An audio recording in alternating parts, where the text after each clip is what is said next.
Dr. Milia He's on his way. on his way. Okay, we'll wait. Modesir. He called me. He's not going to be able to make it tonight. Okay, Rosalind Phillip is here. Clark Reynolds is here. Lucy Tondro. On her way. She's on her way? Mm-hmm. Oh, okay. And Mark Wallen. Present. Is here. Okay. Okay. All right. Can we begin real quickly with a Pledge of Allegiance?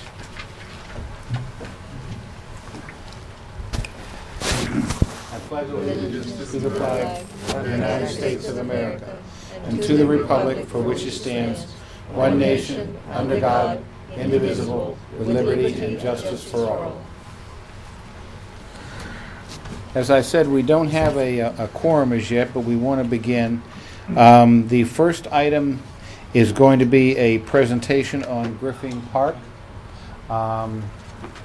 And I guess Mr. Wolin, one of our board members, is going to make an introduction. Thank you. Mm-hmm. And I'm speaking to you this evening from the podium as the former chairman of the Business Development Board. I'd like to introduce Max Wolf Sturman, who's here. He's the incumbent chairman of the Business Development Board. Blanca Cobo also serves on the board. Adriana Savino and Barry Miller are members of the board as well, and a lot of good and interesting ideas come out of that board. Our city logo is one example among many others, but in any event, the Business Development Board roundtables a bunch of ideas. Hi, Nina. Roundtables a bunch of ideas on what we can do to promote the well-being of business and commerce in the community. And one of the things we keep getting back to is the basic quality of life issues. Cleanliness and safety on the streets, a good educational system, and rich recreational opportunities for our people here in the city.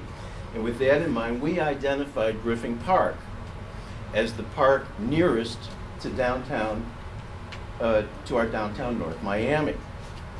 And it's a likely venue for a myriad of events, but it remains largely an unshaded lawn. And in the hot 9 months of Florida, a meadow, an unshaded meadow, is not a very inviting venue. And then it occurred to us, you know what? Coincidentally, we happen to have Adriana and Barry right here in our midst. They own 12345 Northeast 6th Avenue. They're I don't think it's an overstatement to say that they might be internationally renowned landscape architects. They're embarrassed when I say that, but in truth and in fact, and stop me if I'm exaggerating, they designed South Point Park in Miami Beach, which is really, you know, it's a gem. And here they are just a couple of blocks away from our own Griffin Park, and so we put two and two together. And Adriana came up with a couple of concepts and a presentation that we asked for. We took our presentation to the Parks and Recreation Commission. And Enoch, Reverend Millian, sits on that commission, and I think Lucy does too, on the Parks and Recreation Commission. And we made our presentation to them, and they wholeheartedly endorsed it. And I'm sorry that Nancy Bloom, the chairperson of the Parks and Recreation Commission, is not here tonight, because I know she would be, if she could be. They're wholeheartedly behind this great idea. Dr. Schnidman, with whom I had the pleasure of speaking, Frank Schnidman, pointed out to me, you know, this Griffin Park is already in your present redevelopment plan. You don't have to amend the plan, it's already provided for there, but there's no specific idea about what we're really talking about. So anyhow, you can hear me talk all you want for free. Let me introduce you to Adriana Savino Miller.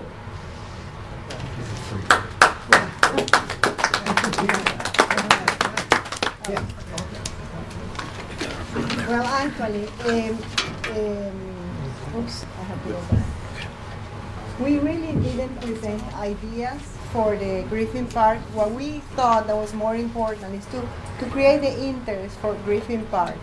We thought that Could you have to speak into the mic, because it goes into the record. We really, hello? I think it's No. Testing. Leslie. Okay. Thank you. Well, we really didn't create ideas for Griffin Park. We just wanted to call the attention about Griffin Park. Griffin Park, it's an opportunity for the city and for all of us to bring it to the city and realize that this is a great asset. Because it's, as you will see, it's the only green space close to the downtown area, the CBD. So, first of all, we kind of looked at the existing inventory of parks around the CBD area. The CBD area is the shaded area within the city that we put there, and the little triangle is the location of Griffin Park. As you can see in the whole radius, there is just a tiny little park that you can see is a TL4, that is, and then there is the NP2. That's the only two parks that are really, really close to the CBD. And we thought that was, as a business board, we thought, it's important that some open space be developed in the CBD. So we kind of took a look to the parks master plan, and we saw the existing population around it, and this is between 18 and 49, so it's surrounded by residential, older people, younger people, and this is under 18. So there is a certain market for recreational facilities. And this is what the master plan for parks called for. And the park is within that area, within that redevelopment plan anyway. So it's a triangle. It's a dark triangle that you can see there by Biscayne Canal. So now we're going to take a zoom to that area. And this is the parking context. As you can see, well, we have the Biscayne Canal. It has pretty good accessibility by different roads. It's kind of at the entry of the city from the south, and it's close to Mocha, and it has a close to the pedestrian area that is closed right now, Dixie Highway. It's so it creates could be like a pedestrian corridor from the residential neighborhood. So we thought it has a great location, and you can see it here within the from different angles. This is to the north you have the residential apartments. To the south you have some older senior residential. To the west you have some you have the canal, which is a great asset too, and I keep going, and you see different views from here.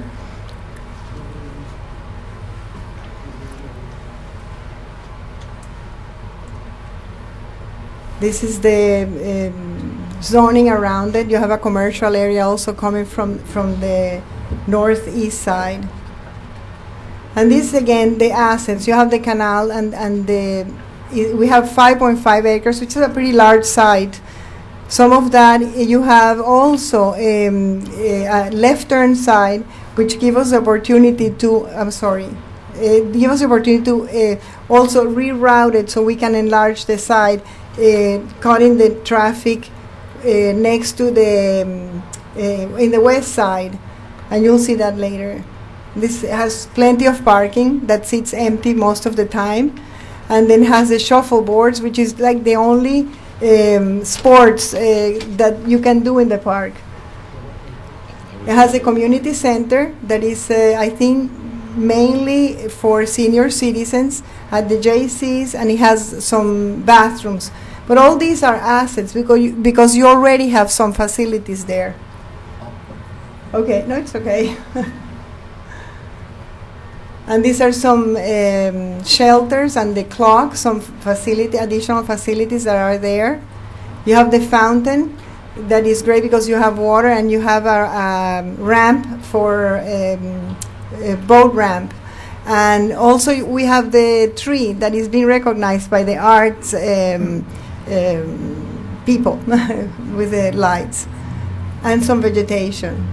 Not great, but some vegetation there. So by creating that left turn, we can enlarge the site to the west. These are mainly all the elements that are part of the park. So this is the open space available. These are the problems. Main problem is it's really underutilized park.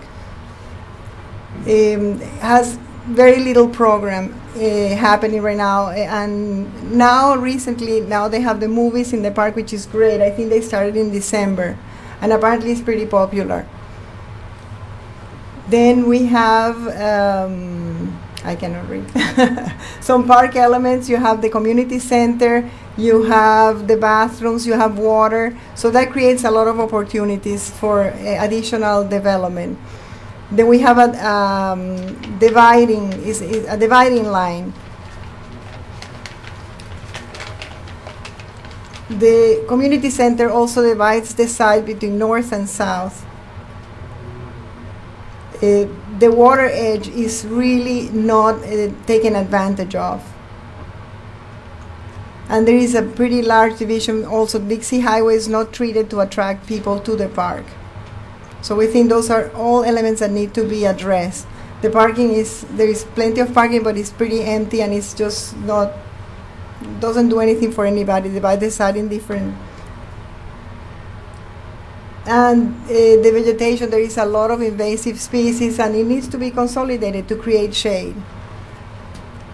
But there is some opportunities for this site. First of all, well, we have enough land to do something great. It can act as a gateway to the city. It's large.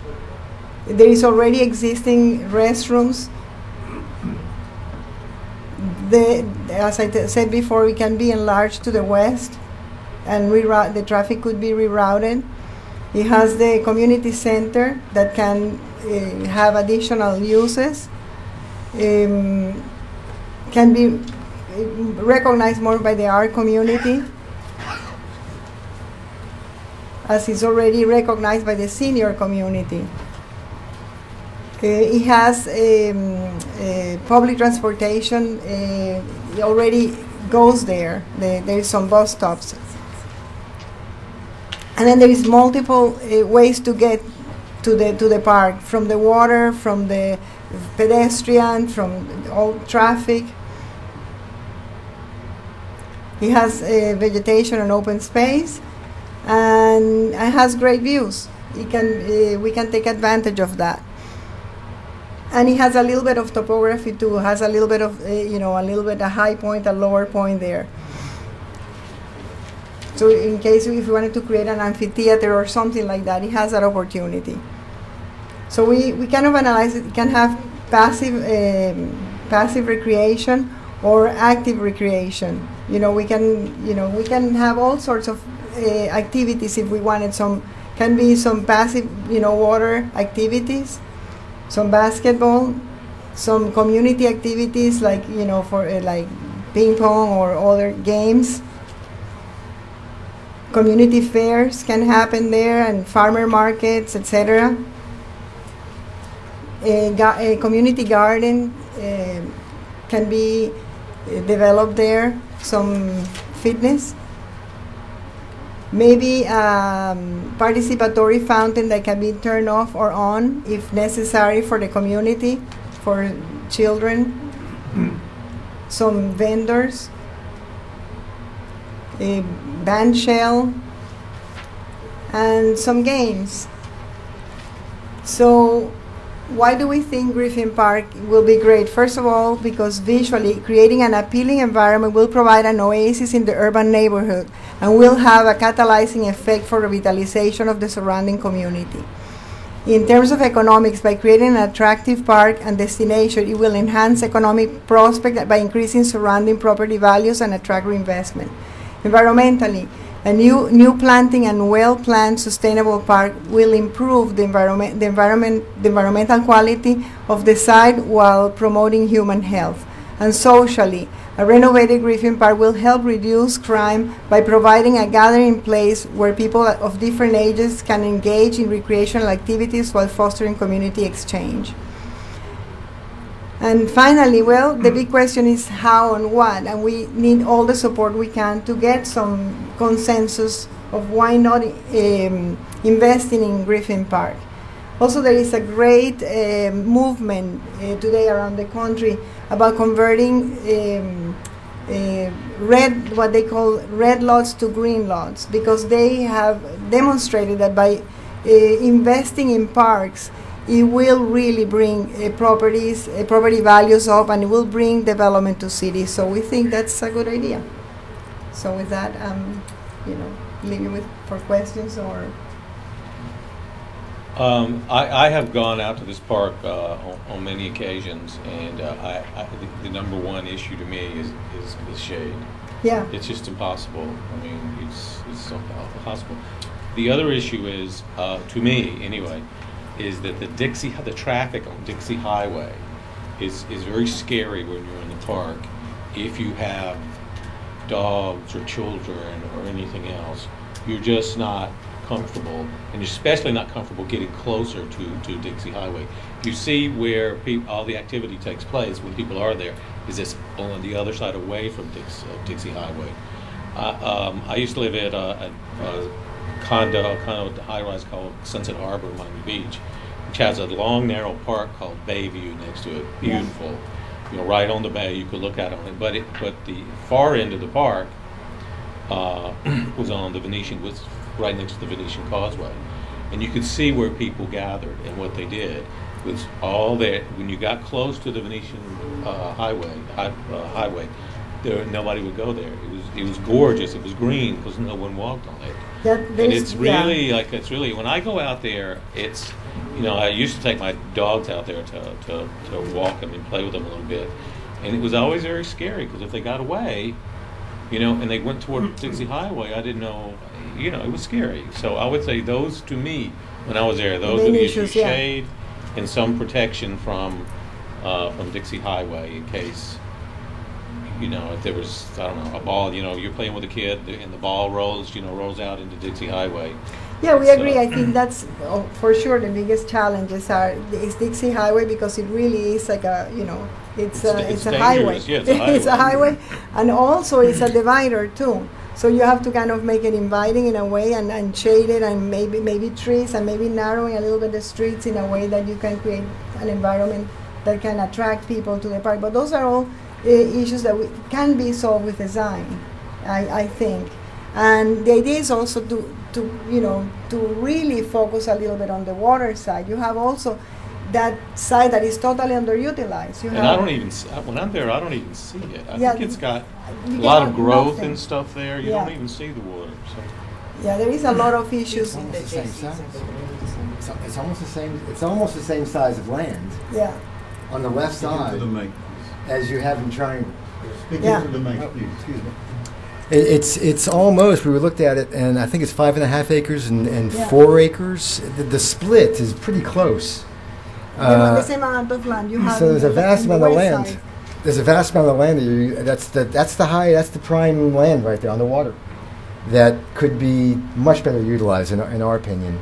Could you take out the street and combine? That's the big challenge. It's always hard with Dade County. There is a way, as Adriana was talking about, with West Dixie, you could go towards the right, the northeast, and there's plenty of room for a left-hand turn lane back onto 123rd Street and going back over to I forget the name of the street. Griffin Boulevard. On Griffin Boulevard. So if you do that integrates your park, and then you have a space where kids can go from one corner in the northeast all the way across from the apex there all the way down to the water without having to cross traffic.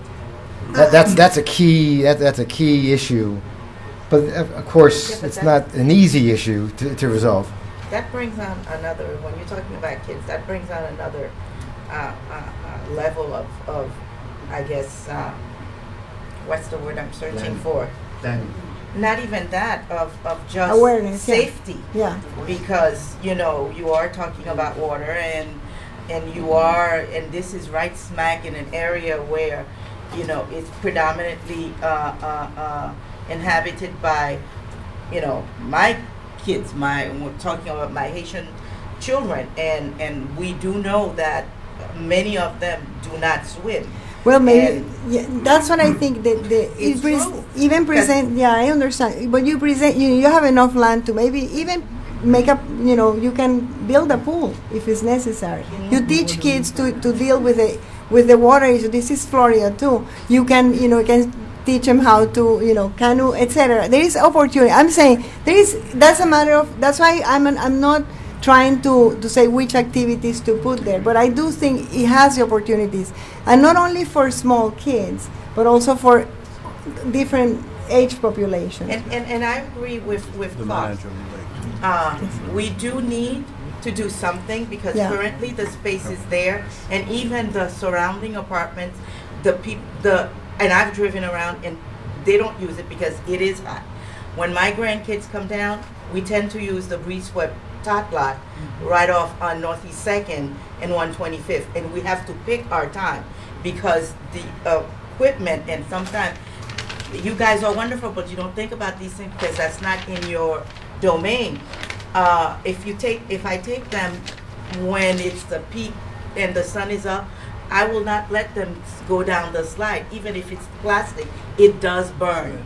So, it's right down there. There's these little shops on 125th. I do think if we do something with it that will attract visitors when they do come to the shop, maybe it's within a walking distance and they can't, but we really have to be smart about what we put Developing the there. place. Do you have any specific plans? Do you have any specific designs? Not at this point. We think that before we produce a design, because everybody has different opinions, it's important for the community to say what they really feel it's the need, because I think that's part of, it's part of, we have, for example, the community center. It has the opportunity to be even expanded, for different indoor activities, because we recognize, that Miami has, it's hot. But also it's nice, to have open space and run and have shade trees, etc., etc.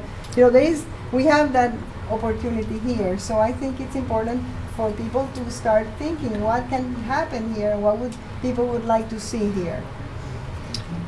Mr. The city Manager. manager. Mr. Johnson. I have a question for our Public Works Director, if he's still here. Is there a seawall, or is that just an embankment? It's an embankment along the C8 Canal, and that's under the jurisdiction of South Florida Water Management. Okay. It's called the Biscayne Canal or C8 Canal.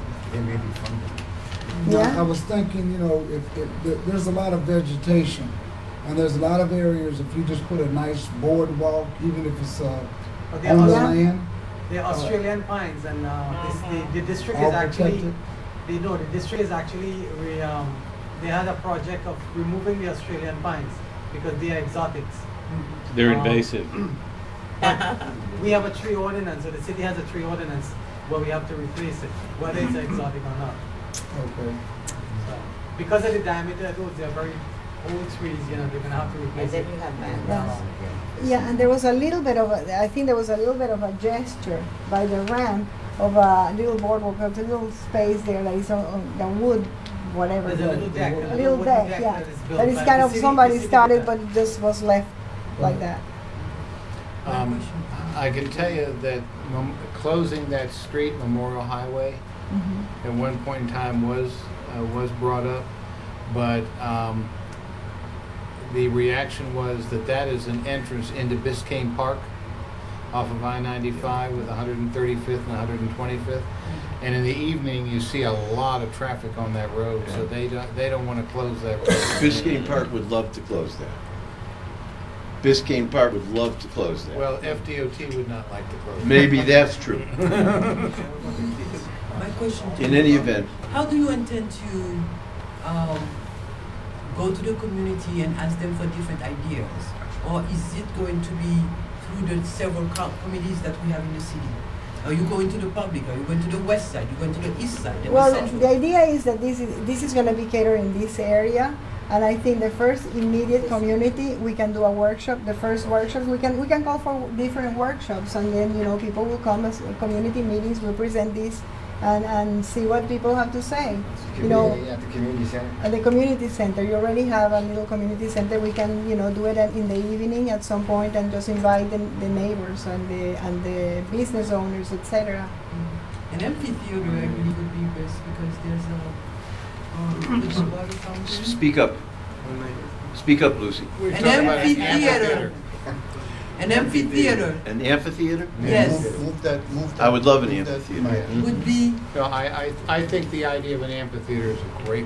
It is. I believe an amphitheater is exactly what we need, what we're missing in the city. Well, yeah, all we have is that little truck that drives up Right. out over here. It's okay, but That would be nice to have an Mark. amphitheater. it would be nice. Yeah. When you want to speak, you want to say something? Please, go ahead. My first comment is You that have to speak into the mic, please. Yeah, please. over the years, we've spent a lot of time looking at a lot of potential projects in the city. And without exception, they've all had challenges. And this is an opportunity. It's sitting there in front of us. Rather than fighting uphill, it's almost rolling downhill to make this happen. The park, the way it's laid out, the way Adriana and Barry looked at it, they've already shown you the pieces of it that can be taken advantage of.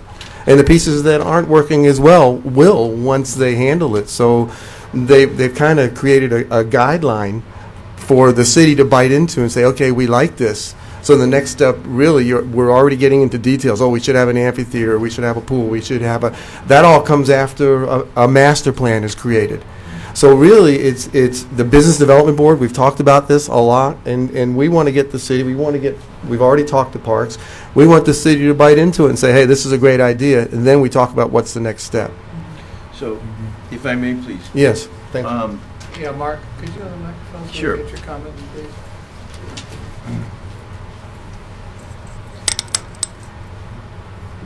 Thank you. No Just problem. stay with me. Hang with me. Hang with me. When you put this, Into the mic, please, into the mic. yes, please. When you put something like this out there, you open the door to everybody's imagination. And everybody comes up with, visions in their mind's eye of what this park could look like and the amenities it could provide. And waterfront safety issues for children is an important concept and must be addressed. But at the same time, think of the wonderful thing we accomplish by providing the children of North Miami with access to the natural resources of the Biscayne River. I happen to live on the Biscayne River, C8. And the flora and fauna that you get there, the culture that comes in directly from the Everglades and Lake Okeechobee is unbelievable. It is awesome.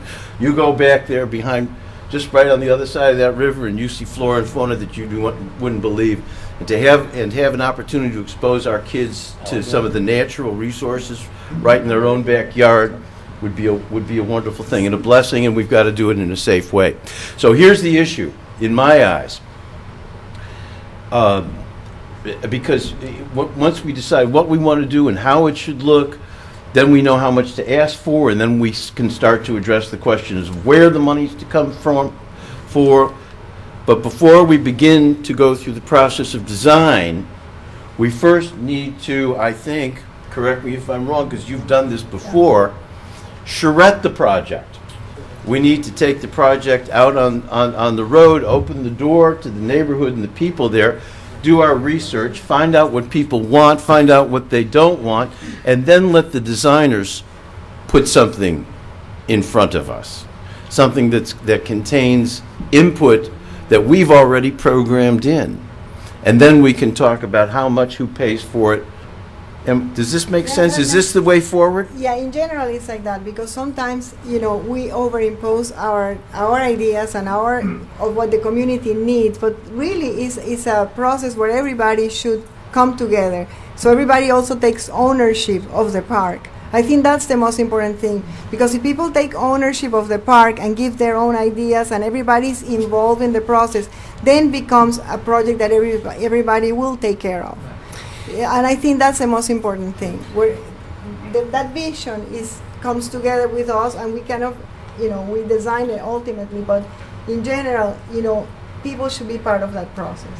It occurs to me, just, thinking on my feet, that this does not, for us to begin the process of taking town hall meetings, workshops, whatever you want to call it, doesn't require an act of Congress. We can do that right now through our own Parks and Recreation Commission and city administration. Do you think? But you should have a plan first. Well, the idea is to come up with a plan. Mr. Manning? Can I make a suggestion? Are we through with the PowerPoint? Yes. Can we all convene back to table so we can get everybody on the microphone? Sure, that'd be fine, but Yeah. I would like to recognize Mr. Johnson. What we've done on most of these projects, we've got one at Rucks Park. We first established a budget. And Yes. once we get the budget, we have to work within the parameters of that budget. We have a $5 million grant from Miami-Dade County. We have a site that has been identified. It's got some issues, but basically we know what we want to put there based upon that budget. I think the amphitheater is great. The Parks Director and I went to New York on business. We did see how inexpensive that could be, but how it could also liven up the park through live music. Some of these cities are, Miami Gardens has to rent the stadium. I don't say it has to be a jazz in the gardens, but it could be, Griffin Jazz Night or Griffin Jazz and Blues or whatever. And an amphitheater would work very well. So we did talk about a spray park.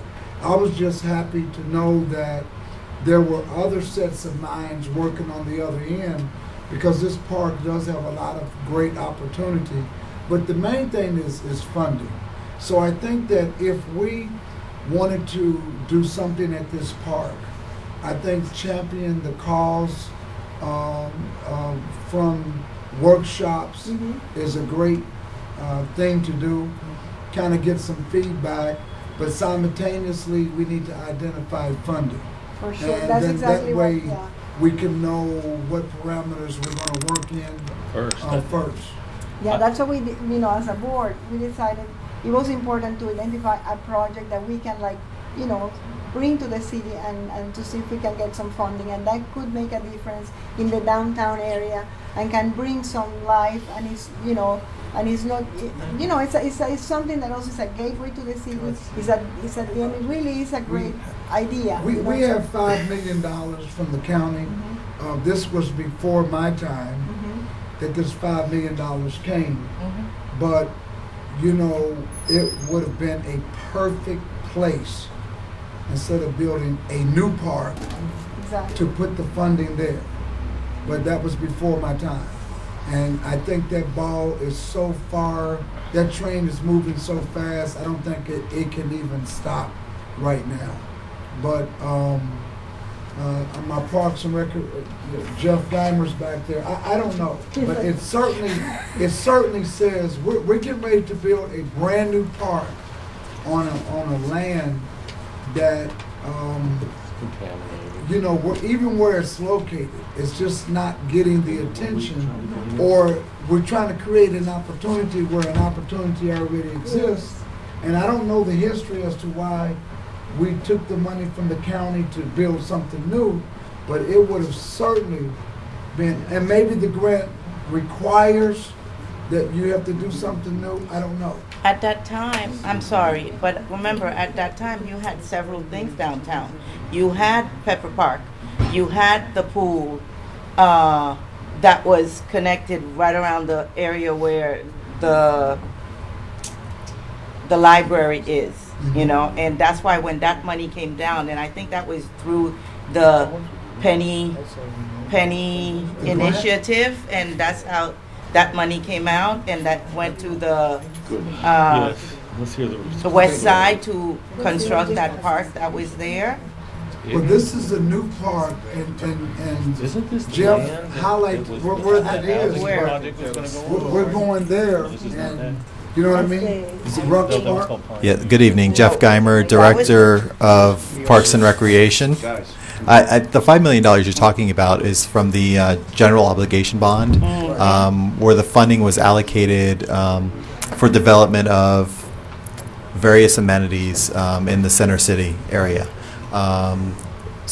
A few different areas were looked at. Even for a long time, there was discussion of even putting something in the complex where the library is at and redeveloping that whole triangle there across from the school because, as you all know, that's where we ended up donating the old community center and the pool to the school in order for them to rebuild North Miami Senior High, and which we all know is an amazing benefit to the city and the students in the area. But yes, and before Mr. Johnson came on board, Mr. Benford kind of took that money and rolled it into the Pioneer Gardens Rux Park idea to develop that 6.2 acre property. And right now, all the paperwork's been done with the county 3 years ago, and the county's agreed to that as well, to build that. And when housing, which you're all very familiar with was no longer a feasible option, the CRA rolled that property back over to the city, and it was determined at the time that turning that property into a park and putting some type of water feature out there was the best use for it. Jeffrey, may I ask, please, give us some guidance. Steve says we need to come up with money to finance a plan, but we don't have a plan. Mm-hmm. We want to make a plan. To make a plan requires a charrette process. Mm-hmm. What is the way forward? Can we work with Parks and Rec to stage a series of, I'll call them workshops? I could just as easily say charrettes. Yeah, we need, can you speak? We need to get you into a mic for Well, the benefit of I the can people kind of watching. paraphrase. Okay, I'll go kind of ahead. paraphrase what Mr. Rowland was asking. Yeah, I mean, his question was, where do we go from here? What comes first? You know, you don't want to put the cart before the horse. It's the concept, the idea is there. You know, if we want to charrette it in order to create a plan, in order to know what we want to develop on the site, if we want to develop anything on the site, because that's an important factor as well. You could go to the people of the community in the surrounding area, and they could come out and force and just say, we like the park the way it is, we want to leave it as it is, and just add some landscaping there, and that's what we'd like to see.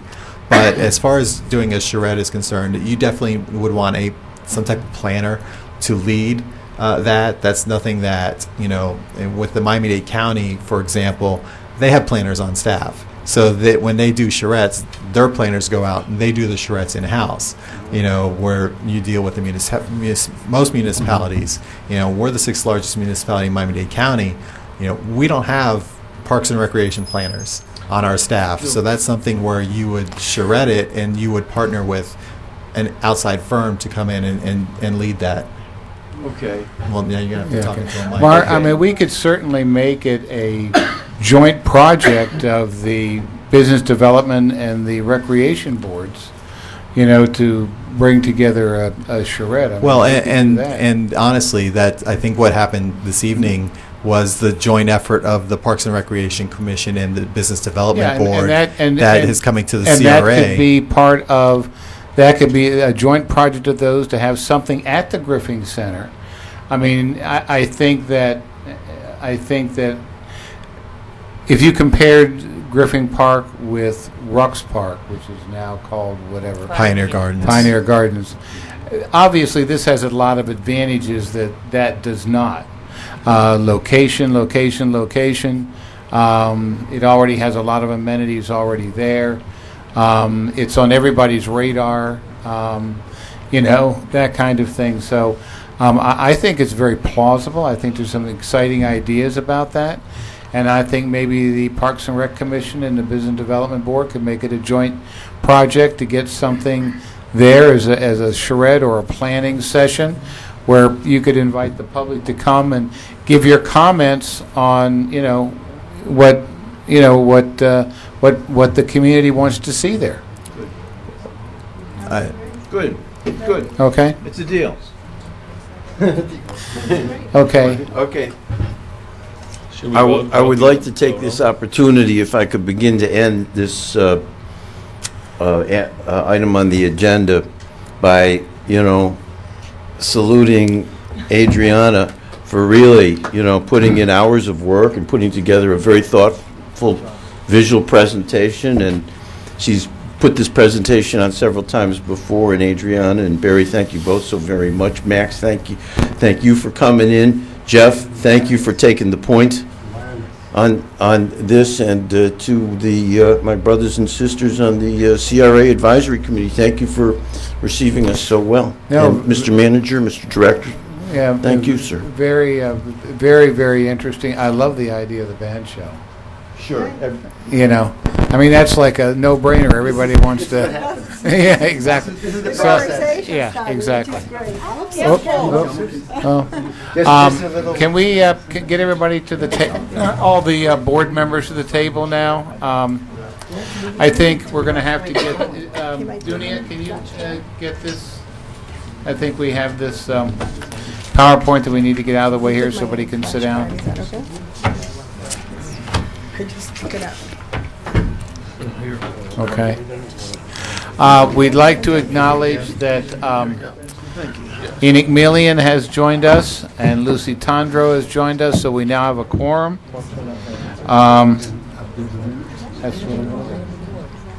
So now that we have a quorum, can I hear a motion to approve the minutes of the last meeting? Do I hear a second? Second. All in favor? Aye. Opposed? Okay. Thank you again, Mark, and for these. I want to acknowledge too that these people who came to us are business owners in downtown North Miami. These are not people that came from somewhere else that have some sort of, these are people who live and work here. So I appreciate your involvement very much. Agenda item 2, Mr. Director. Good evening, everyone. Good evening, everyone. On this particular item, this is dealing with Dr. Frank Schnidman, person that I've had an opportunity to share his work in my classrooms on a university level, collegiate level, and I've looked at some of his work. I did some of his work when I did my thesis on Biscayne Landing, and quoted him and his work, never knowing who he was. And then when I came across him, it was like, wow, this is that guy. And learning that he was also our CRA director, our first CRA director. And that being stated, he has done some work outside. He came to us with a proposal through our attorney, and we wanted him to present what he would like to do before you and before I go into what he's going to do, and let him double behind me. I think it's best just to let him come up and to present this proposal that I wanted to give to the CRA Advisory Board for your feedback.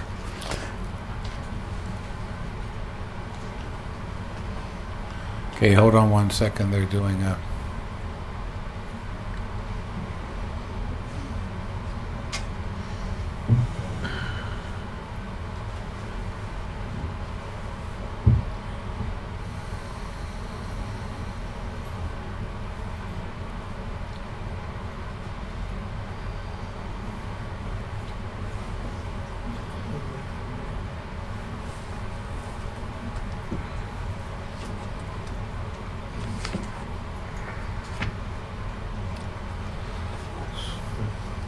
Ladies and gentlemen, members of the Could you, Miami Community Redevelopment Agency. get the, there you go. Okay? Yes. My name is Frank Schnittman, and I'm here really to talk to you this evening. Yeah, it's on. Okay. Here to talk to you this evening about a concept, an idea of assisting the CRA that actually began last July. Last July 2nd, if you recall, at the CRA board meeting, Steve Zelkowitz and I came to talk before you about the roles and responsibilities of the CRA board and the best practices of other CRAs as it related to what was your assigned task in recommending to the CRA board the actions to be taken in conformance with the redevelopment plan. And the redevelopment plan is, in effect, your Bible. And let's just talk for one quick second about the agenda item we just went through. In 2005, when the redevelopment plan was first put together, the team doing that took a look at the city's open space plan. They incorporated the comprehensive plan's open space element by reference into the redevelopment plan, and they talked about the fact that each neighborhood should have an improved park. And they talked about a process that was going to happen in the redevelopment plan where they would be taking design concepts for the existing parks and the creation of new parks, and how that was ultimately going to be in a very aggressive budget before the economy tanked, of providing almost $25 million for the enhancement of the parks and the open space network and the connectivity of all of the open space. And in fact, in panel 12 of the appendix is the map that shows not only Griffin Park but all of the other open space areas that were being provided. But the key, the reason that I bring that up is that the plan, the Bible of the CRA, has been overlooked by the city. It has not been seen as a major document, mainly because it was prepared at a time when the economy and the expectations were so different, were so very, very different. And in my meetings with the chairman of the advisory board, Mike McDermott, and with the city manager and the CRA coordinator and the CRA director, Steve Johnson, and CRA coordinator, I have talked with them about what needed to be done. And so what I have done and what's in your agenda package is a little summary of my background, a copy of the proposal which outlines the discussions that Steve and I have had, and Leslie have had, Steve Johnson, Steve Zelkowitz, and Leslie Pradant have had since July. And what we have decided to do is to prepare for the presentation to Miami-Dade County of a credible approach to the extension of the remaining time before the CRA would sunset. We only have a few years left before the initial time that has been established in the joint agreement, the interlocal agreement between the city and the county for the CRA. And so the decision was made that we should try, the city should try, the CRA should try, and the advisory board should work with them in providing a proposed redevelopment plan that had in it the projects that would be undertaken that would justify the extension of the life of the North Miami CRA. Statute 163-300 is very clear about the ability to extend the life of the CRA. And in fact, in the original negotiations between the county and North Miami, the CRA's sunset was actually lower than is normally allowed, that would be normally allowed in the negotiations. The expectation was that when the CRA came back with a scope of work and a redevelopment plan and was operational and Biscayne Landing was running, that the county would revisit the length of time that the CRA would exist. And so at this point, if you took a look at the text of the proposal that I provide in the agenda package, it follows the one-page resume. The portion that really is the meat of what we're going to be doing is the third line of the first paragraph, which ends with, "The scope of services contemplated by this agreement include assisting in the review, evaluation of options, and organizing the process for amendments of the CRA redevelopment plan and related documents. Incorporated into this work is the effort to extend authorization for the time to allow the CRA to complete its redevelopment efforts beyond the currently granted by the City of North Miami and Miami-Dade County. In addition, my assignment will include the review and inclusion of the corridor planning effort into the proposals for the amendment of the redevelopment plan and for other related services. It is understood that during the term of this agreement, the focus of activities will also include working with CRA staff to improve the effectiveness and efficiency of the operation of the CRA Advisory Committee and the CRA Board of Commissioners." What I've also included in the agenda package is the short summary of what happened in the first 9 months of the establishment of this CRA. And then Michael McDermott had mentioned this before, the flyer for the ABCs of CRA's basic course, which we do every year at Florida Atlantic University. Now, interestingly enough, one of the things that Steve Zelkowitz and I did on that July 2nd was talk about what are your roles and responsibilities as a CRA board. And Steve presented the law, and I presented best management practices, and then we got into a discussion. Now, the PowerPoint that's sitting right there is not one that I'm really going to present.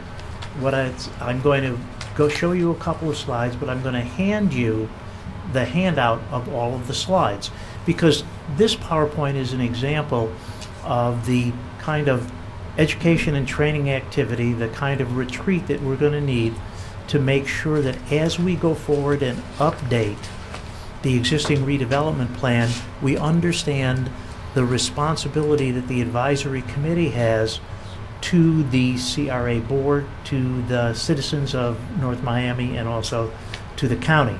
Because one of the things the county is going to be looking at is the operation and the effectiveness and the seriousness to which the CRA is trying to undertake its responsibilities for the alleviation of slums and blight, the enhancement of the real property tax base, and affordable housing.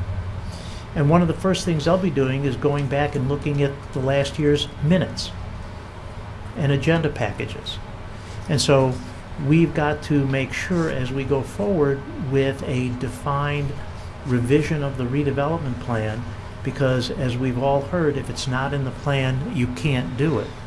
To amend the redevelopment plan in such a way so that the evolving nature of the redevelopment goals and objectives of North Miami are actually incorporated into that plan, into that Bible, so that in effect we have a document that conforms with the redevelopment activities that the CRA and the City of North Miami want to undertake. We're about ready to see a substantial increase in tax revenue coming into the trust fund because of just the increasing valuations that are coming forward naturally, but also from the new construction that's coming online from Biscayne Landing and from other projects that are happening within the boundaries of the CRA. And so let me first just hand out a copy of the PowerPoint presentation, if I may. And as I said, it's really to give you a kind of a Bible of the Bible. It actually goes through, and I just want to take 1 minute because I've worked with Steve on this in the past. And what we're talking about is the redevelopment plan and the CRA governance. Again, you are the appointed advisory body to be the gatekeeper for goals and objectives, for reviewing RFPs, for dealing with the budget, for making recommendations to the board so that the board can take those actions in conformance with the goals and objectives of the redevelopment plan. And as you go through the first slide, we list what it is that the CRA can do and actually the things that you would be advising them on.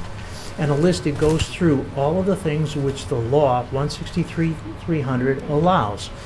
It talks about the redevelopment trust fund, and again, recall that the idea of a CRA is a funding mechanism to alleviate blight, enhance the property tax base, and provide for affordable housing and related activities.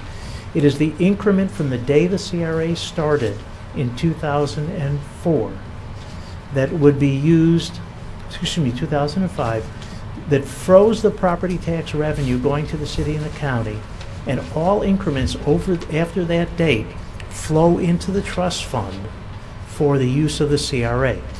And remember, we have a problem in that even if the law says we can do something, we can't do it unless it's in the redevelopment plan. So the redevelopment plan has to reflect the current goals and objectives of the city.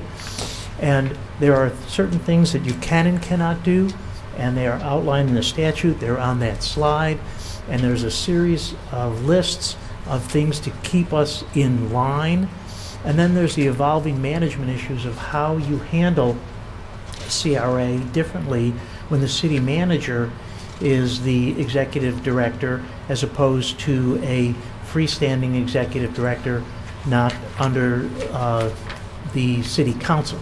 And so there's just cautions that need to be observed in dealing with that difference in governance. We've also had since we first did the redevelopment plan, the Attorney General and the Auditor General of the state of Florida have issued advisory opinions which would limit the scope of what we can do, for example, in supporting organizations within the CRA, because though they've held that organizations that actually put feet on the street that promote would be appropriate uses of tax increment, the reality of it is now there's a concern about the social nature of some of the organizations that receive redevelopment funds and whether those are more appropriate city responsibilities than they are CRA responsibilities. And I think the manager, the executive director, has talked about that in the past. And so there is a series of points that you need to be aware of. You have the list. It talks about what's important now, the importance of getting the work out, of marketing, of networking, of doing the things that actually say, come to North Miami because we have a plan, because we have a budget. The budget implements a plan. We're serious. These are the projects, and these are what we're doing. And of course, Steve Zelkowitz has talked to you about the Sunshine Law, and that under Florida law, when you're not sitting around this table at an advertised meeting, you can't be talking to each other about things that you're going to vote on. And so hopefully, as we go forward, we'll actually sit and go through this kind of analysis, but as it relates to the substance of proposed changes to the redevelopment plan. Questions? Before we go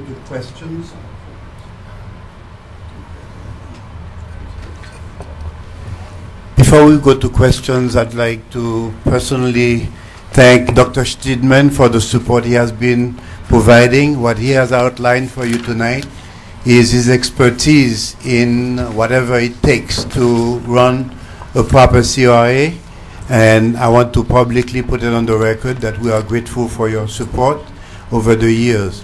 And also, I think he is outlining the fact that to do the redevelopment plan will require some expertise that perhaps we don't have in-house at this point. That's why he is presenting to you a proposal. There is a proposal that he is going to be employed on a contractual basis by the CRA to help in that process. So this is the gist of this presentation, and if you have any questions, I think we can take them at this time. I've got a question.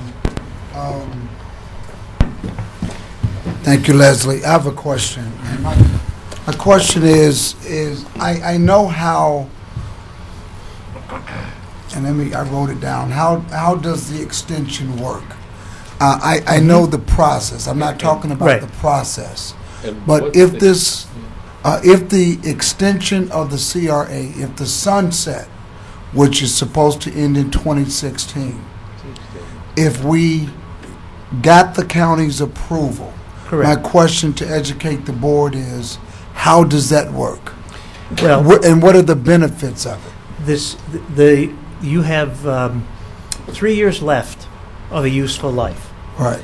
If, for example, as your TIF begins to increase, you will go out of business before Biscayne Landing generates money into your tax increment. Recall that the relationship you have with the county, you only get to keep the tax increment from the county that comes from the Biscayne Landing site. You do not keep the tax increment that comes from the rest of the CRA. So if you go out of business in 3 years, the opportunity that North Miami has to use the county funds to alleviate slum and blight, enhance the property tax base, apply for affordable housing and related activities disappears. The CRA goes out of business. Now, under the statute, when you were formed, you are actually entitled to exist for, I think, a total of 40 years, Steve. If you had been formed a decade earlier, you could have existed for 60. But you're limited to 40, and you are entitled to the balance of that when you redo the redevelopment plan. And then in the redevelopment plan, you outline how it will take that many years for you to complete the redevelopment projects that are listed in your redevelopment plan. Now, I've talked to you before about the fact that, you know, the county is looking not so much for actually a seat at the table, but a recognition of the fact that their concerns about what happens in North Miami are legitimate because they, in fact, get elected by the people in North Miami. It's within Miami-Dade County. And what's really interesting about this is that there have been some negative publicity about CRAs in Miami-Dade County. But if you think about what some of the CRAs are doing in order to be able to ensure their continued support by the county, if you think about, we'll just pick Omni, the Omni CRA in Miami. Two major projects of that CRA are the Performing Arts Center and the tunnel to the port, both of which are actually county projects. The Performing Arts Center is a county project, so is the tunnel. And so the question is, in North Miami, as we begin to reevaluate the focus of redevelopment efforts in North Miami, we're not going to have a one-for-one with Biscayne Landing anymore. That is going to be changed. There's going to be other changes. So what is it that we can do that actually is not only good for the residents of North Miami, but is recognized as a benefit to the county? And I don't know what that project is directly right now, but we will certainly identify the things as we begin to talk to Sally Heyman and other county commissioners about their concerns. Yeah, just to drill down, to break it down a little bit, can you explain the tax increment and how we establish how much money that's going to be, and the baseline, and going up to this potential amount? Because I want the CRA advisory board to understand what the benefits of extending the CRA. That's what I'm asking. Right. You to explain. In reality, it's all over in 3 years. If you get an extension, you will get the tax increment coming from the new development in Biscayne Landing and in North Miami, which will be in the tens of millions of dollars. So let's just say that let's just use a $20 million figure of increased tax increment. You know, I mean, if you look at, and we're talking about over time, but ultimately that's what you'll be getting. But if we just use a $10 million figure as an evolving amount, if there's going to be a $10 million figure of increased revenue into the CRA trust fund, you have an option. And the option is that you spend the $10 million each year on a series of programs and projects. Or if you are in fact extended to allow you to go out till the total of the 40 years from 2005 to 2045, you will actually be able to bond that revenue stream so that the debt service you could cover on 10 million, whatever, and the evolving amount would be in excess of 60 or 70 million dollars for projects that you would then still have additional funds for operational costs and for specific smaller projects, but you could have that level of funding available for capital projects. And so just a follow-up. So basically, if we determine that there's going to be X amount of millions of dollars coming in each year, and correct me if I'm incorrect, correct me. If we multiply that by 20 years, that's a dollar amount. It could be a $60 million project. So if we look at how much the increment is going to be at a reasonable calculation and multiply that amount by 30 years, then a bonding company may give us all of that funds up front. Am I correct? As long as the tax increment trust fund is seen as generating the debt service each year, and it's Right. dedicated to the payment of debt service. Okay. So that's how important it is. My question based upon that scenario, has things changed because of the economic history of how they calculate what would be the bonding companies?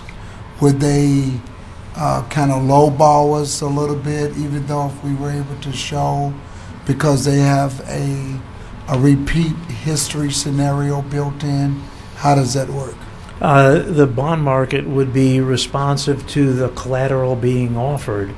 And if there was any problem with the CRA issuing the bonds, what other CRAs have done is that the city has issued the bonds, and the CRA has been the surety on those bonds by committing the tax increment trust fund to pay the debt service on the city's bonds.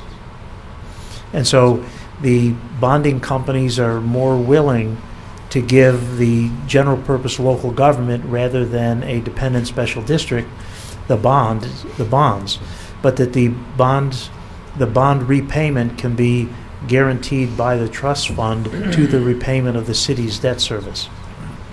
I wanted to put this as an item on the agenda because I think the expertise that Dr. Schnittman brings to the table, to that if this advisory board recommends that we extend it, that is something that if this advisory board wanted to proceed, we could proceed with the CRA board and to move in a direction to whether or not we wanted to retain this as a goal of the CRA to extend this life period. Mr. Director, if I may, Mr. Chairman. To my sister. Well, we have open mics. If you speak loudly, They can hear me. They can hear me. In a whisper, they can hear me. Yeah.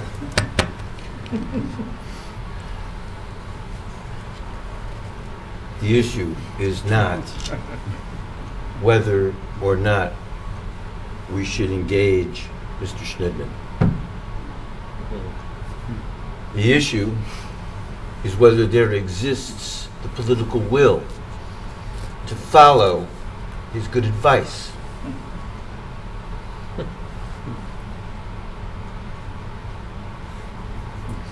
This is like deja vu all over again. And I pray that on a going forward basis, we can make good that which was done badly the first time. Thank you. Do you need a motion? I think I was going to ask that question, Clark, as to. I move it. Okay. What is this motion? I move that we proceed with trying to extend the life of the CRA And to employ Frank Schnittman. and to employ Frank Schnittman. Engage Engage Frank Frank Schnittman to pursue that. Okay, we have a motion with Clark, second with Blanca. Is there any discussion? Discussion. Discussion, okay. Mr. Chairman, Yes? if I might, I just wanted to hand out one piece of paper? More? Just one piece of paper. Because there's only one line that's important It's not bad. in the middle of this piece of paper. And that's the one, and it's the one in the center in all caps. And it says, Plans are helpful. it said, nope, it says, good luck is what happens when preparation meets opportunity. And the opportunity is coming, and we just have to be prepared to take advantage of what is an improving real estate market. Good luck is what happens when preparation meets opportunity. And I would be very thankful for the opportunity to help you be prepared for what's happening, because the real estate cycle is on its way up again, and the TIF will be increasing. And I think it just makes a lot of sense. You were our first director. You were the one who implemented the plan the first time, and you had many good suggestions. Chairman, he did not implement the plan. He was relieved of responsibility for that. Well, long before he had the opportunity to take any substantive action. let me finish. And then you misstate the history, sir. Well, Well, it's important. It's important. Well, lest we repeat it. What I was about to say, yes, Mr. please, Woolman, was that you had many great ideas in reference to the plan, and I'm sorry that you didn't get the opportunity to implement them.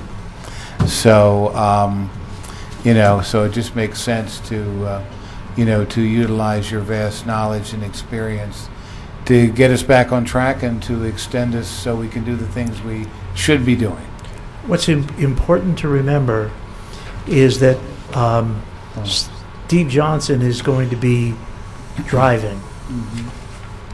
And I always say, one of the problems that North Miami has with its redevelopment efforts is that how do you know when you actually have gotten there if you don't know where you're going?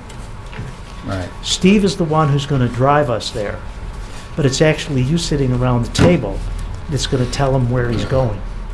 You've got to come up with the vision that the stakeholders can get behind, that you can recommend to the CRA board. It's you who tell us where we're going so that Steve can take us there. He'll implement it with the tools that he has as the executive director, but without a vision, without a destination, if we're going to be going till 2045, the question you as policymakers have to decide is, what do you want North Miami to look like in 2045? Can we discuss it? Yeah, we have a motion and a second. Ms. Tundra, you had a comment? Right. My questions has two levels. The first one is that there is a contract here that Dr. Schneidman have already written, and the motion has two levels as well. One is the first proposition is for us to continue with the CRA, which I think Clark addressed. and the second one is also to engage Mr. And I think that was the second part of his My question is probably to the director. Is it okay to go ahead to put those motions together, or should they be separately, or should it be advertised or searched? I don't know. I just want to know how it works. Give him a mic. I mean, certainly the motions should probably at best be separated, since you should have a single subject motion. So if that's all right to the maker and the person who seconded it, we can break them up into two separate motions. I'll amend my motion to... There's two motions now. The first motion is to proceed with efforts to extend the CRA. The life of the CRA. All right, Okay. And there is a second. Do we have any discussion on that motion? All in favor? Aye. Opposed? Okay, the second motion. The second motion is to proceed with engaging Mr. Schneidman to assist us. Is that right? To answer. Is it legal for us to go ahead and vote it without advertising for it without doing anything else? First I and just want to be on foremost, the safe side. Yes, and I'll address all that. I mean, first and foremost, Okay. you know, this is an advisory committee, so you're providing advice to the board as to whether or not you would advise to engage Mr. Schnittman. We've looked at, first of all, we would not be signing the proposal that Mr. Schnittman presented. We'd be preparing our own consultancy agreement, which we have forms of. We've looked at this, and under the executive director's authority to go up to $50,000, and the procurement code, which we've adopted, which is the city's procurement code, we view Mr. Schnittman as the sole source for this particular advice that he's giving. I mean, he was the first executive director of the CRA. As you can see by the materials he's presented, he is probably, you know, uniquely qualified, I would say, to provide the advice and assist the CRA with amending its redevelopment plan for this particular task of extending the CRA's life. So, based on those two items, we did not go out, we did not solicit bids, we're not required to solicit bids for this particular professional service. So under the executive director's authority and the sole source authority in the code, that's why we're engaging Mr. Okay, we're proposing to engage Mr. Schnittman. No, I agree that I think that Mr. Schnittman is uniquely qualified to certainly, you know, head this up and to pursue getting the life of the CRA extended and making sure that the new plan, is one that you know, moves the city forward into the future. And we have a motion and a second. Yes, sir. All in favor? Aye. Opposed? Okay. Unanimous. Okay. All right, so that'll be taken to the CRA board at the next meeting, and we'll prepare an actual agreement at that time. And with the things, if I Yes. I'll come closer to the table, and I'm loud. And if I understand correctly, Dr. Schnittman, you will be putting together as part of your services, I guess, a workshop particularly for members of the advisory board and the CRA board, and as Steve Johnson said to me, that it has got to be fun to be sitting on this board. And I know you mentioned that you're going to look at, I guess, the dual role that Mr. Johnson played. Can you also look at dual roles in terms of the CRA board itself, the fact that they are the council members and we are the CRA? Yes, I can certainly do that. Okay, Mr. Schnittman, thank you very much for being here. Thank you. We appreciate it very much. Thank you. Moving on to agenda item 3.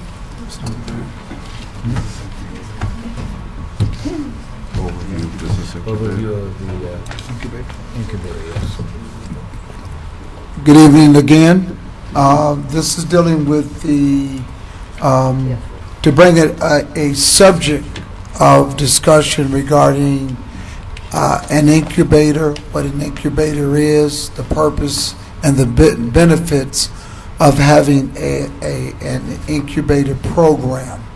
I bring that to you and just to highlight that in our Biscayne Landing ground lease agreement, there is an item in that agreement that talks about the developer in their role in facilitating the creation of mentoring programs for large and established businesses and local preference groups, and also the assistance with information applications for small businesses, and in addition to that, also providing an incubator style program. And that's in our ground lease, so I'll turn it over to Leslie Predant, who will talk about what an incubator is. It's very much like what an incubator is, but it's applied toward businesses. So that's where the term came from, under that same concept. So I wanted him to share with this advisory board in the preparation of trying to get the CRA especially since this advisory board, and I commend you for your input on saying that we should extend it, but especially if we're going to extend it, how important an incubator would be. So I wanted Mr. Pedant to really give some highlights and information and background on what an incubator is. Hi, good evening, everyone. My name is Leslie Prudent, CRA coordinator for the city of North Miami. My boss, Mr. Johnson, has asked me to make this presentation about a business incubator, and of course everybody is asking what chicks are we going to be incubating, what are we going to have at the end. And as he mentioned earlier, this is a concept that is used in farming, that they borrow and use in business. So in this case, we are going to be incubating and making baby businesses. This is what is a business incubator? It is a business that provides advice, equipment, temporary premises, or other facilities to those starting up a business without large capitals. What's the purpose of the, well, wait, how do we fix that? Lower the floor. How far do we go? There we go, you got it. Your front. Yeah. Screw it down. Your front. If you put something under the back, then it will bring it down. Oh. If you put it under the back, it will bring it down. Under the back, just put something under the back. Okay, what purpose would a business incubator serve? Well, it would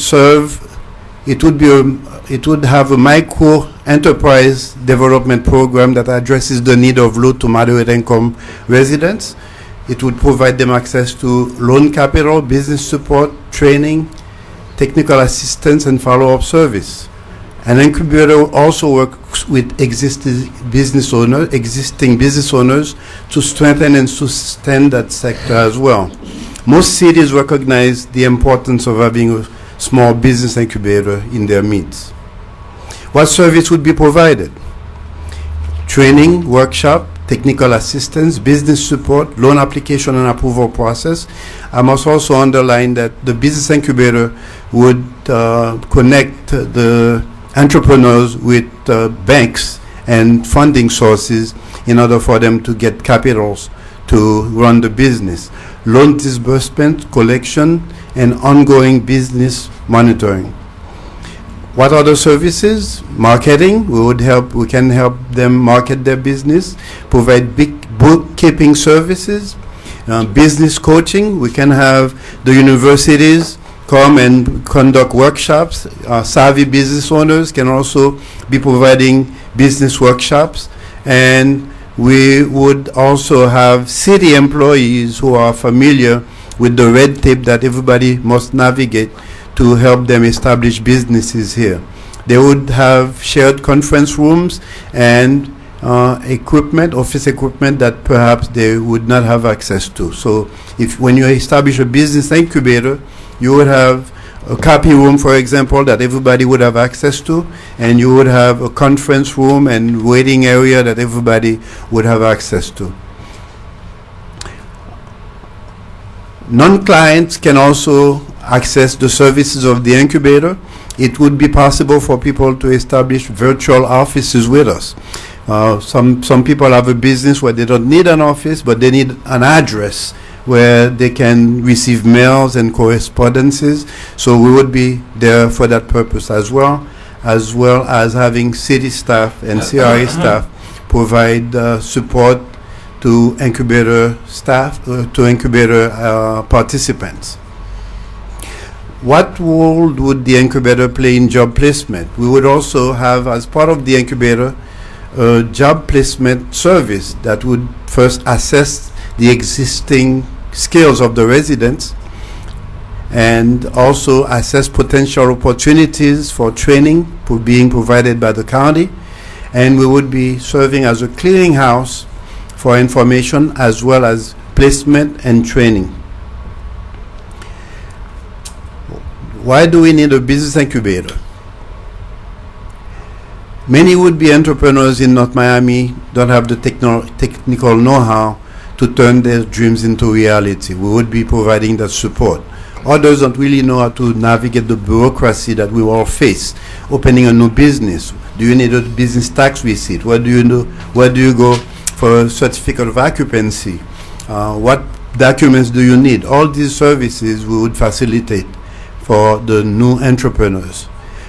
Also, we can provide ideas. I had a conversation with a very savvy businessman in North Miami, and he already pledged he is willing to come and run workshops for us as to what business you can start with $1,000, $2,000, $5,000, $10,000. We have these resources available as we speak. How many types of business incubators there are? There are 4 distinct parts. You have a local economic development incubator, you have a scientific incubator, corporate incubator, and private incubator. And the first one is the local economic development incubator is the one that we would be exploring in North Miami. What does it entail? It would be a non-profit, not-for-profit entity. It would provide job creation, reindustrialization, revitalization, economic development, basically what we are supposed to be doing as a CRA. And we would be doing that to this sector of the population. And of course, we would have coaching and training and access to financing, all the good things that we spoke about before. Then Lima, and I must recognize the support we have from our team, Dan Lima and Aldwin Thomas. These are valuable members of our team. We went out and visited some business incubators. We were in touch with Mr. Leroy, who is a big incubator operator. He has connections with Dade County. And as a matter of fact, on the 14th, we are slated to have a visit to go to his incubators and see what he's doing. But we did not wait for this opportunity. We went and researched other business incubators. And by the way, Tools for Change, that's Mr. Leroy's outfit in Dade County. We also visited Metro Broward, where our own Aldwin Thomas was the executive director. He helped establish a business incubator over there in Broward. So he gave us this contact, and we went for a field visit. And also we went to Pompano Beach to International Enterprise Development, Inc.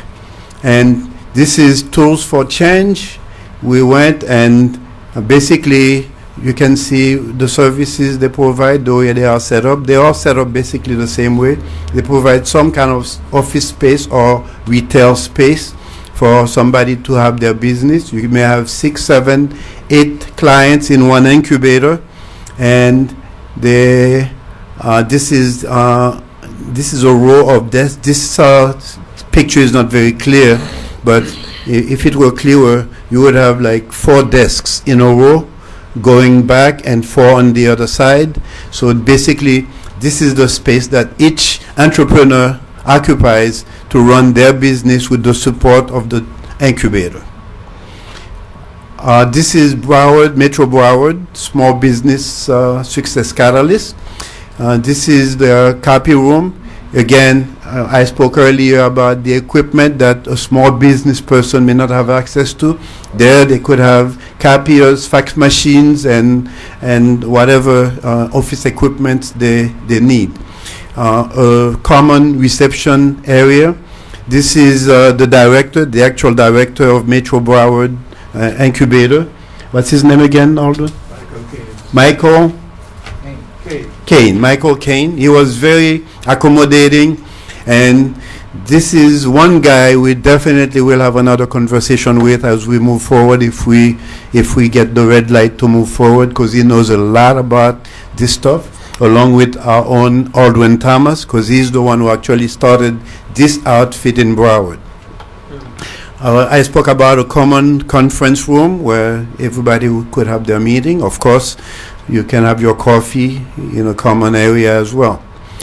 Also, this is the International Enterprise Development Inc. That one was extremely impressive, I can tell you.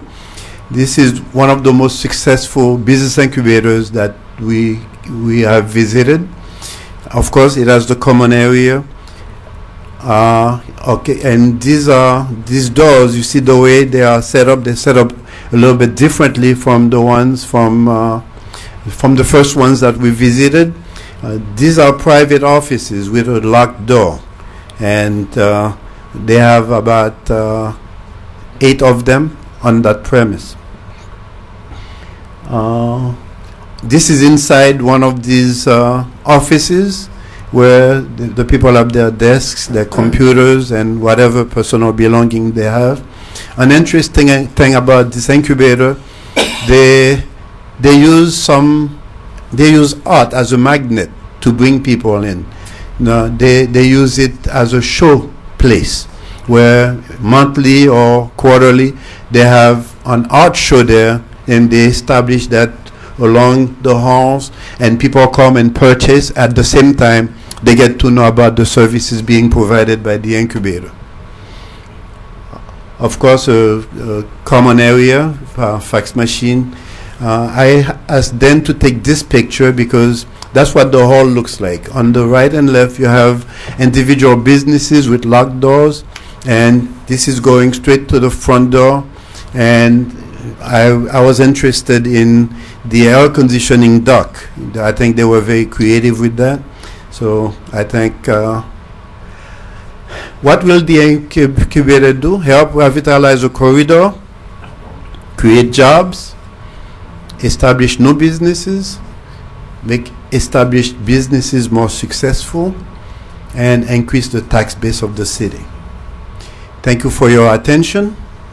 If you have any questions, we'll take them. Yes, Lucy. I have 2. Yes, go ahead. The first one, this is pretty much like the mom and pop's business that the Miami-Dade County has.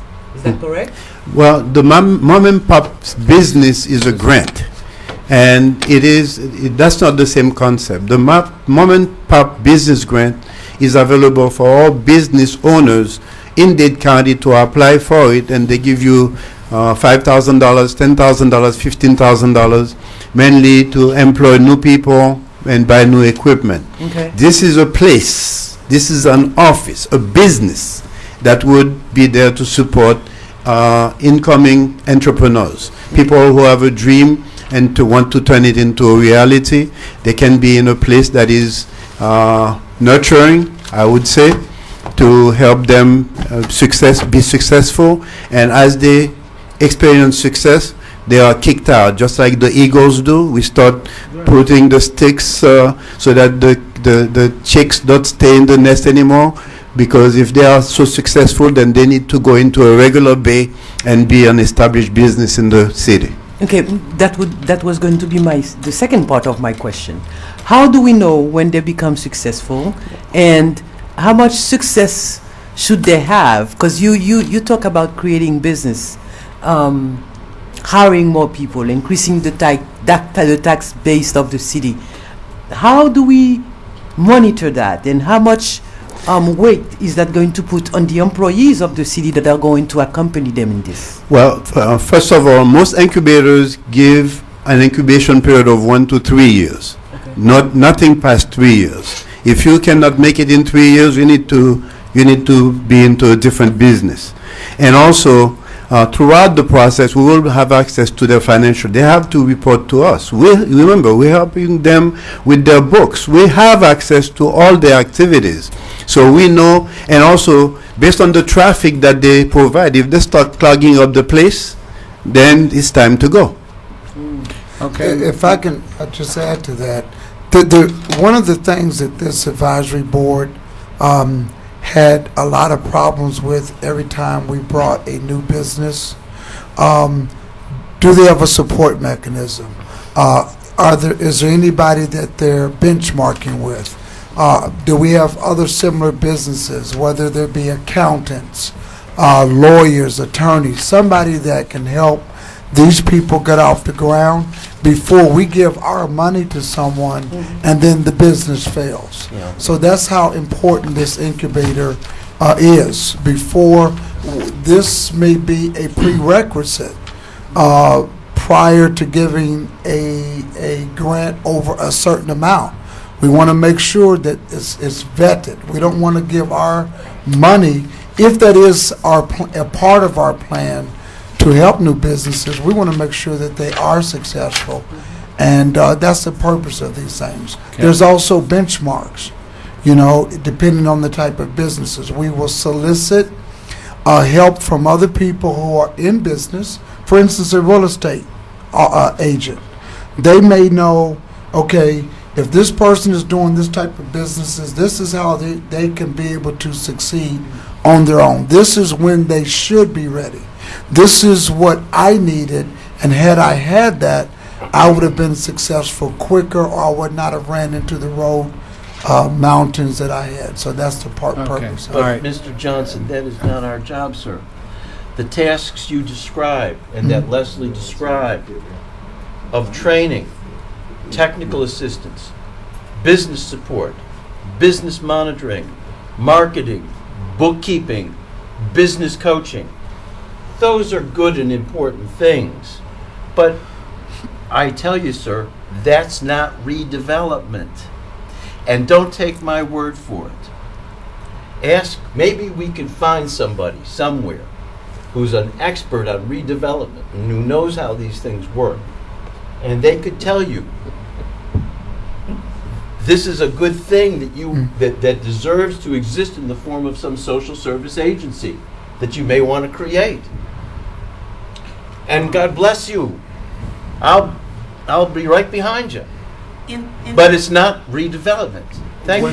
Wait a minute, please, one at a time. Where are we going to get the money? The city has the money to do all those things. We're just From the Biscayne Lending. That's not This- from the Biscayne the- Lending. Set aside money from the Biscayne Lending project. We're just exploring an idea at this point. We're not at the point where we are spending any money. Biscayne Landing money's 3 years away. 3 years away. And I wouldn't be spending no chicken before you hatch those eggs. Well, We had some Biscayne This Landing is money only before a, we this could is only buy a concept. an Olympic Okay. Stadium and all that All right. stuff. All right, gentlemen, Okay. gentlemen. Okay, Ms. Philippe. I guess my question, my first question is those incubators that you mentioned, beside the one that says CRA Business Resource, how many of them are run by either CRA or a city or a government entity? The one we showed you in Pamplona, that's the only one that is close to us that is ran by a CRA. And it's ran directly by the CRA. Okay, and that's great, and I don't know how they do it, and I guess I sort of agree with what you say, because I hear and I understand the concept, but I think it's something, it has to be another branch. It cannot be us.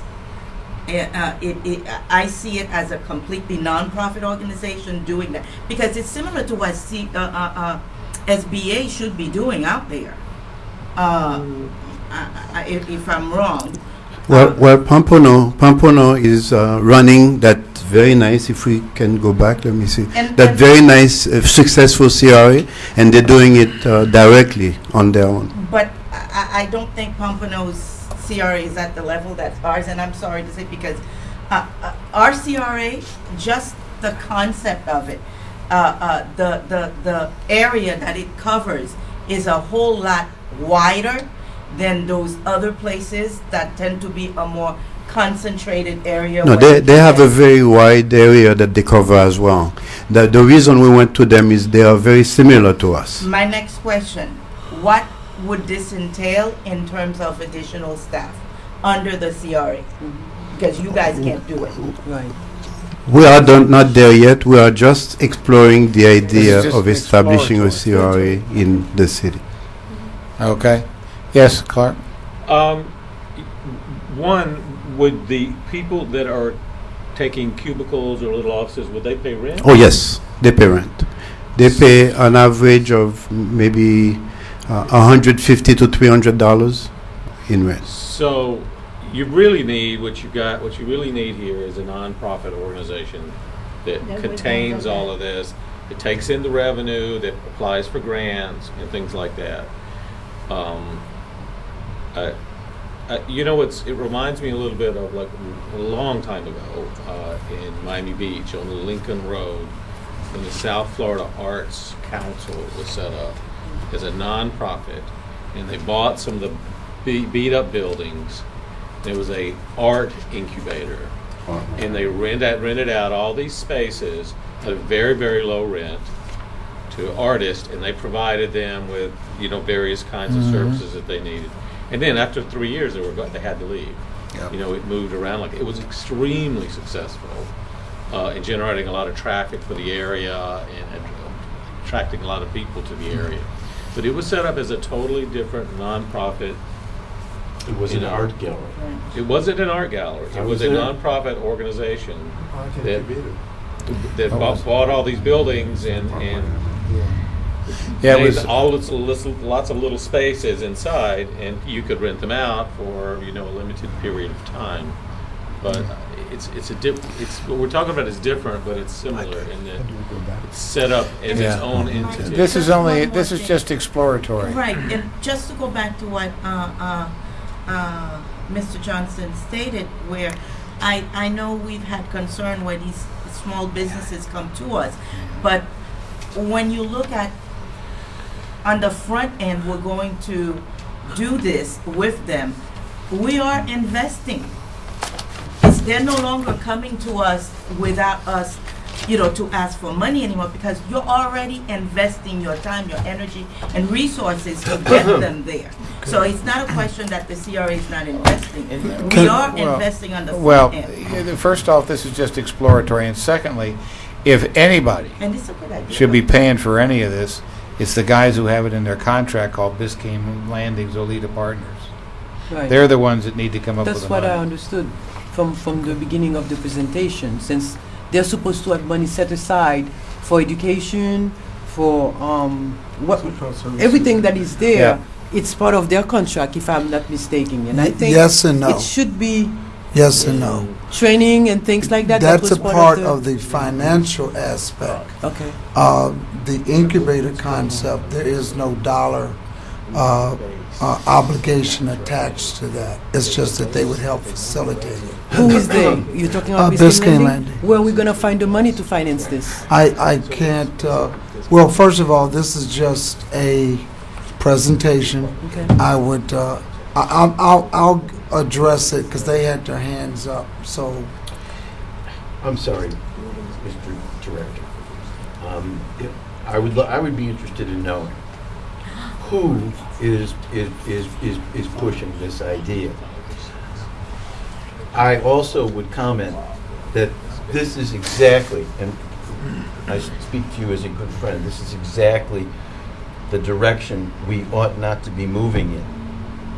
The encouraging, inviting, promoting, and developing small, marginal businesses operated by people who are not well qualified or well trained in doing that is not the direction the North Miami CRA ought to be taking. That's not the progressive way we need to approach redevelopment. We need to look at redevelopment from the point of view of brick and mortar, and we need to look at it from the point of view of bringing in businesses that are going to be stable and strong and commercial and rich and profitable.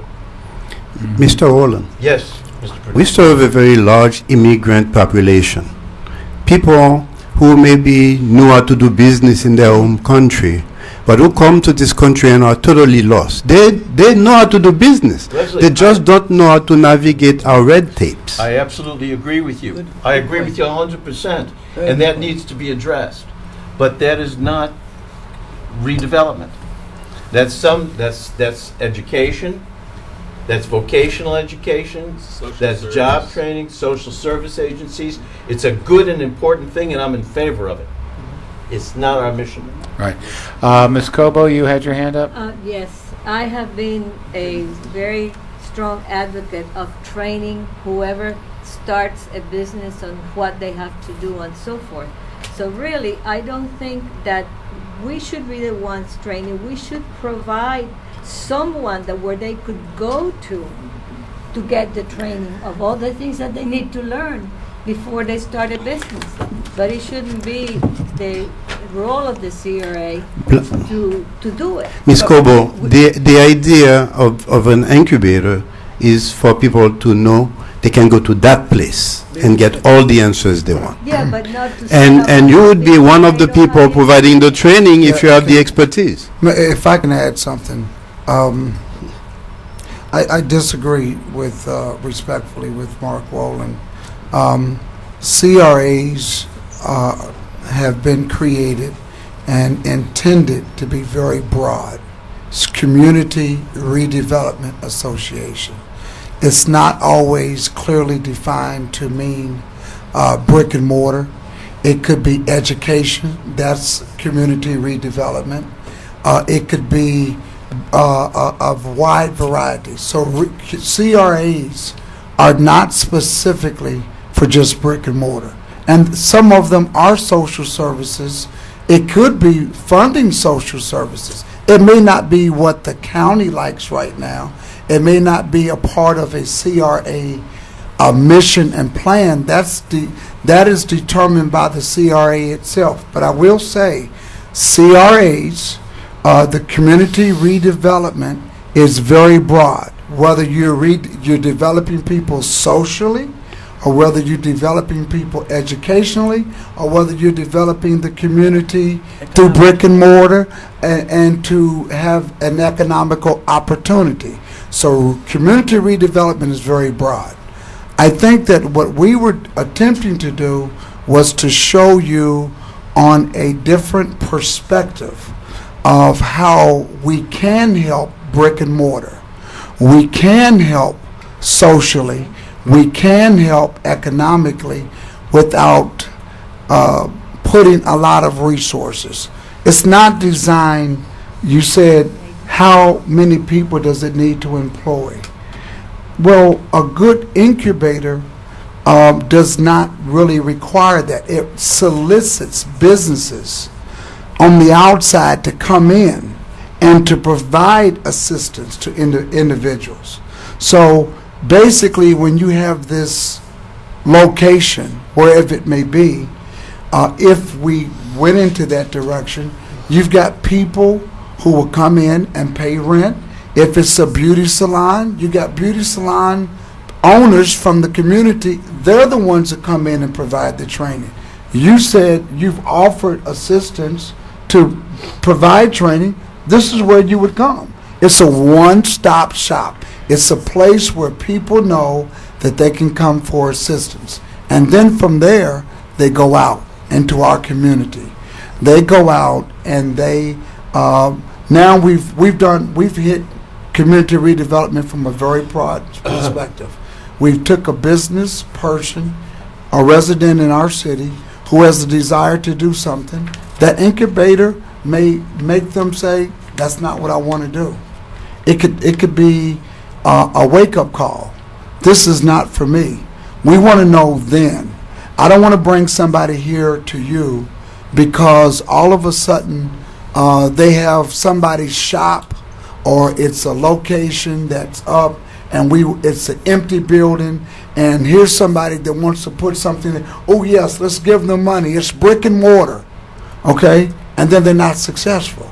We're simply saying let's create an environment where we could develop people to be planned to go into an empty bay that Clark may have or anybody on West Dixie before we throw people in there, waste money, and then it's gone. Okay. So just one last. I hear what you're saying, and I don't think anyone around here says that it's not a valuable service. And I do believe no matter what, even if it's other people coming in, there's going to be some responsibility from folks in CRA. I don't have a problem. I think it's great. We just think that another branch or nonprofit branch would be best at it.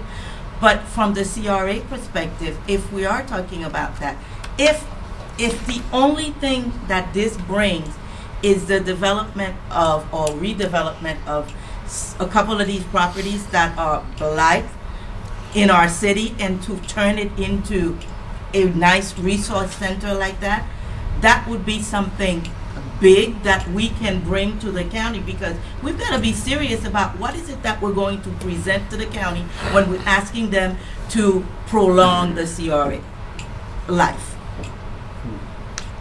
Do we need Okay. to vote on something? No, this is just an before exploratory- we go to a Put vote, it out for everybody's thoughts. Mr. Chairman. There's no vote. Well, okay, Mr. Chairman, if I may. Yes. I must say there is no function that we outlined for you in this presentation that is not in our strategic management plan that is being directed by the city manager. And as part of my plan, all these things are on my plan, as my strategic management plan. And let me say this. We have an incubator now, right here out of City Hall. When these businesses come to us, we help them. We do exactly what this incubator is. We have a lady that came to us. She was in a very difficult situation. She had been at an establishment for some years, helped another lady build a business. That business was sold to her illegally, and she was going to be put out of her lease. And out of business. And out of business. We, Leslie Pradant, grabbed this lady when she came into this city hall. This is a success incubator story that the CRA does, that we have a function at. We took that lady, we helped her develop Beauty Essential Hair Salon, Beauty Solution. 847. Well, let me lead up to the story, though. Okay, sorry. I We don't took want to that lady, steal your we time. provided legal services to help get her money back. We brought her in, helped her put together a proposal that was presentable to this advisory board. We helped her get an accountant. We helped her get on her feet. We're still helping her today. And she came before this board, and you voted for her to receive $15,000. What's the name of the business? Beauty Essential. Beauty Essential. We did a ribbon cutting there. There was an empty bay on 125th Street. We helped her get a good lease.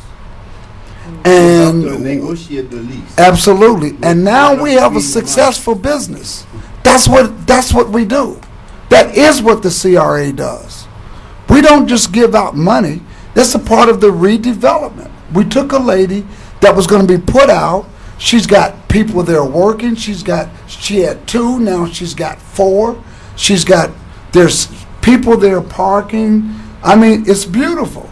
Even talking about brick and mortar, you're talking about a building that had nothing above it. It was just had little holes where another name of a business used to exist. So that is what we do, and that is redevelopment. And an incubator, we feel, by presenting it to you, it is a part of the CRA. Any successful CRA should have more of a component than just giving out money to brick and mortar.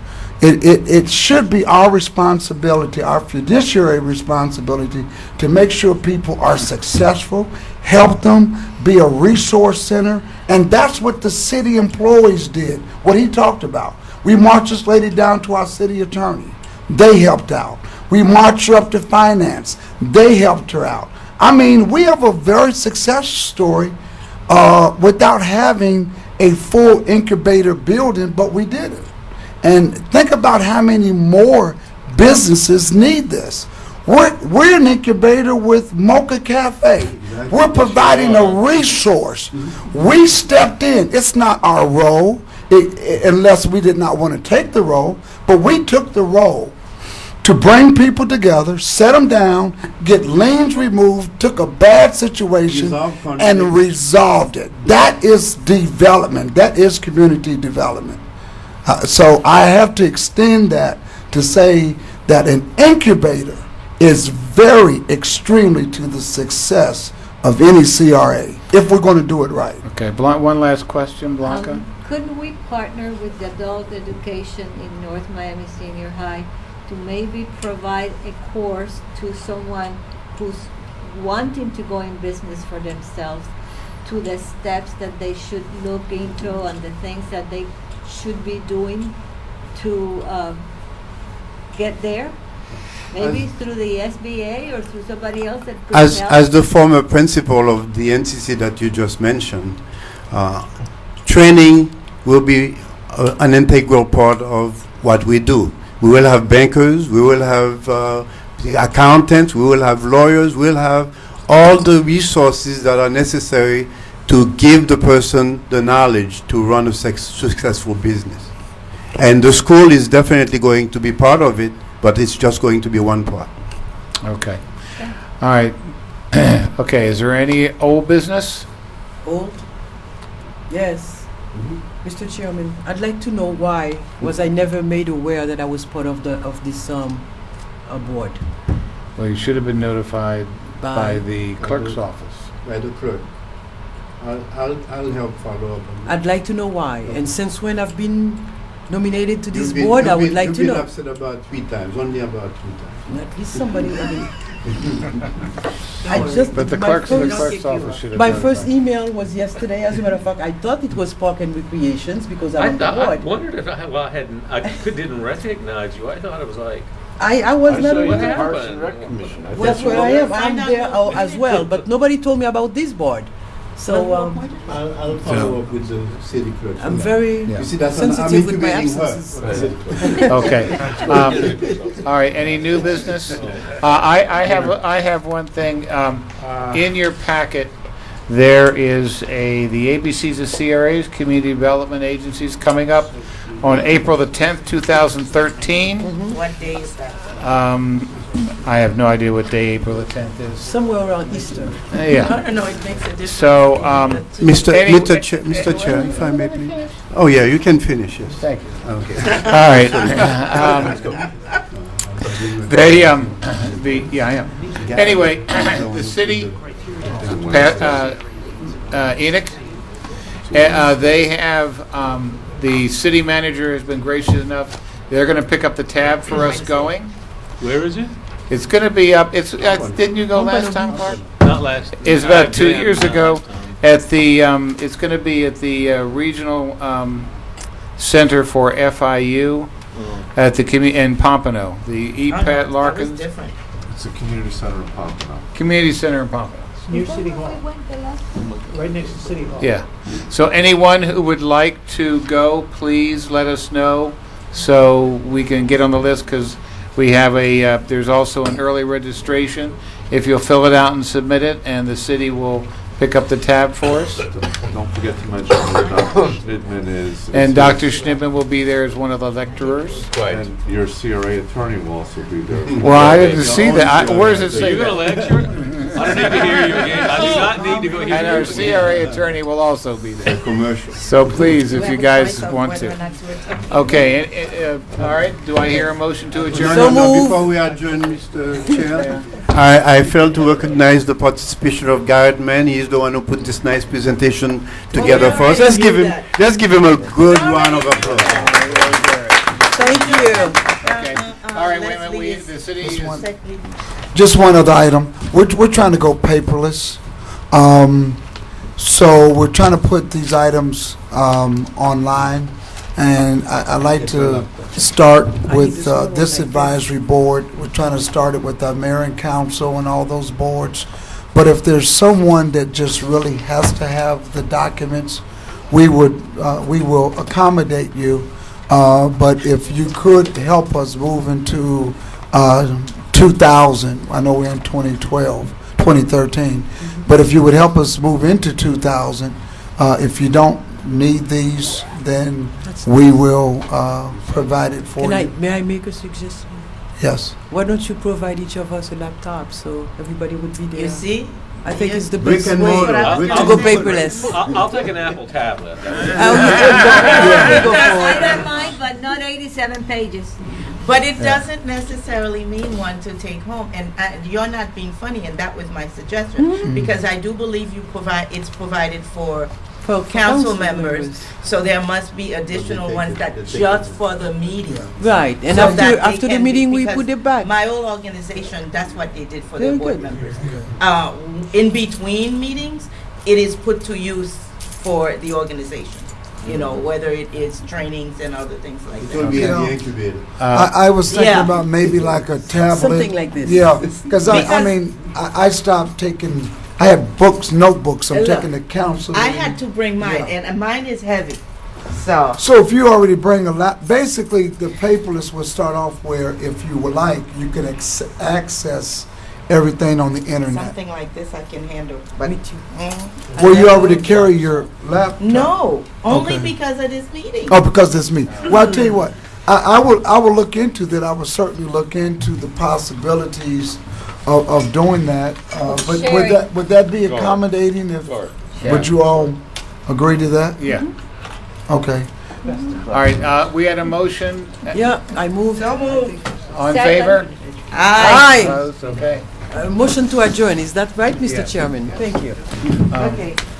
Let's go home. You guys go. Would you use